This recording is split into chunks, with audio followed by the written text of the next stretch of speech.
जय झूलेलाल।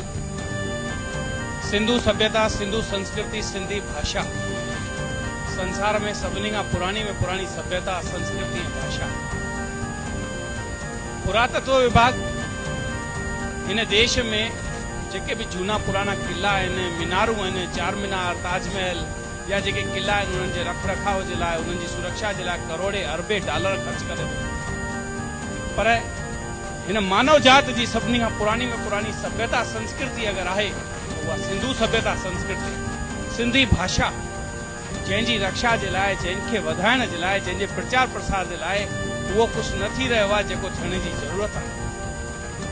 हिकु भाषा मरंदी आहे त हिकु समाज मरंदो आहे, हिकु संस्कृति मरंदी आहे, हिकु पहचान मरंदी आहे। ऐं सिंधु सभ्यता जी संस्कृति जी पहचान जिंदी रहे, इहा ई हिंदुस्तान जी सच्ची सभ्यता ऐं संस्कृति जी पहचान। भारत सरकार त इन तरफ़ ध्यानु नथी ॾे, पर घटि में घटि असां सिंधी थी करे छा पिया कयूं, पंहिंजे पाण खां पुछूं। अॼु असांजे देश जे अंदरि असां सिंधी माण्हू 1% बि न, 0.5% बि न, 0.45% असांजी आबादी आहे। उहा बि टिड़ियल पखड़ियल आहियूं अलॻि अलॻि राज्यनि में, महाराष्ट्र, गुजरात, राजस्थान, मध्य प्रदेश, पश्चिम बंगाल, दिल्ली, हरियाणा, अलॻि अलॻि राज्यनि में असां थोड़ा टिड़ी पखड़ी विया आहियूं। नतीजो इहो आहे कि असां पंहिंजे ॿारनि खे न सिंधी पढ़ायूं था, न सिंधी में ॻाल्हायूं था। हर समाज तेसि तक साहु आहे जेसि तक पंहिंजी जड़ुनि सां जुड़ियल आहे, जेको जेसि तक पंहिंजी भाषा सां जुड़ियल आहे। मां तव्हां सभिनी सां इहो आह्वान थो कयां कि महिरबानी करे पंहिंजे ॿारनि सां सिंधीअ में ॻाल्हायो, न त ॿार तव्हांजा वॾा थी करे पाश्चात्य संस्कृति सां जुड़ंदा, माइकल जैक्सन थियणु शुरू कंदा, श्रवण कुमार थियणु पसंदि न कंदा। तव्हां ॿारनि खे जेसि तक बुज़ुर्गनि सां गॾु रहण न सेखारींदा, उन्हनि खे कीअं ख़बर पवंदी कि असां सिंधी समाज अॼु बि होली में हिकिड़ो लोलो पचाईंदो आहे, त इन ते हिकिड़ो सन्नो धागो ॿधंदो आहे पहला जे रूप में। हिन घोर कलयुग में लोलो सड़ी वेंदो आहे, पर धागे खे आंच न ईंदी आहे। इहो असां पंहिंजे ॿारनि खे ॿुधायूं था? दिलि ते हथ रखी करे पंहिंजे पाण खां पुछो। अगरि असां ॿुधायूं त हू पुछंदा कि पैलास केरु हो, हरि जो मतिलबु छा थींदो आहे। अॼु सिंधीअ में 52 अखर आहिनि। हिकिड़ो ओम जपण सां असांजो नाभि केंद्र विकसित थींदो आहे, असांजो ज्ञान वधंदो आहे, असांजी विचारधारा बदिलजंदी आहे।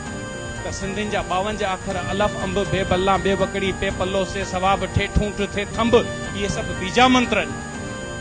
1947 में असां सभु कुझु विञाए करे हिंदुस्तान में आयासीं, तंहिंखां पोइ अॼु सभु कुझु पातोसीं। हुन जो कारण इहो हो कि असां सिंधी समाज सिंधी भाषा सां जुड़ियल।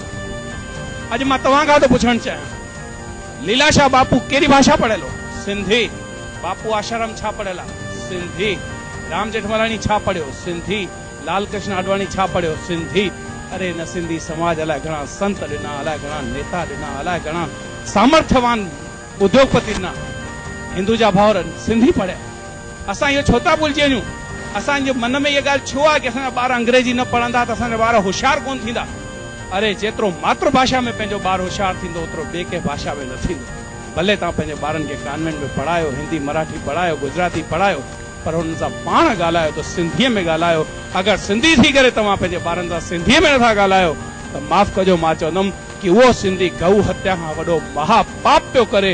ऐं मां सिंधियुनि खे इहो पलांद पाए करे इहा वेनती थो कयां कि महिरबानी करे सिंधी भाषा जी प्रचार कयो, सिंधी भाषा खे ज़िंदा रखो ऐं पंहिंजे घर में पंहिंजे ॿारनि सां सिंधीअ में ॻाल्हायो। जय झूलेलाल।